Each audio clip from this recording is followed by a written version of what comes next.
I'll tell you a true story. A few months ago, I stayed at the Four Seasons in Las Vegas. It is a wonderful hotel.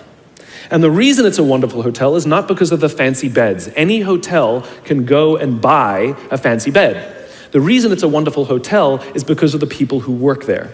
If you walk past somebody at the Four Seasons and they say hello to you, you get the feeling that they actually wanted to say hello to you. It's not that somebody told them that you have to say hello to all the customers, say hello to all the guests, right? You actually feel that they care.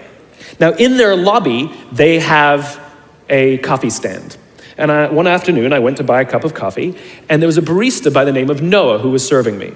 Noah was fantastic. He was friendly and fun, and he was engaging with me, and I had so much fun buying a cup of coffee, I actually think I gave 100% tip, right? He was wonderful. So as is my nature, I asked Noah, "Do you like your job?" And without skipping a beat, Noah says, "I love my job." And so I followed up. I said, "What is it that the Four Seasons is doing that would make you say to me, 'I love my job'?"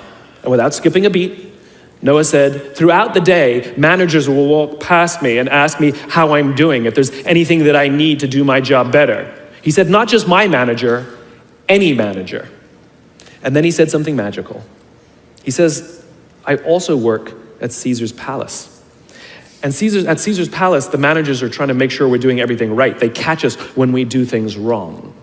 He says, "When I go to work there, I like to keep my head under the radar and just get through the day so I can get my paycheck."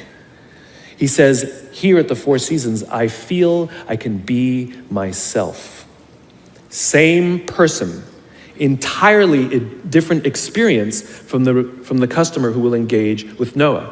So we in leadership are always criticizing the people. We're always saying, we've got to get the right people on the bus. I've got to fill my team. I've got to get the right people. But the reality is, it's not the people.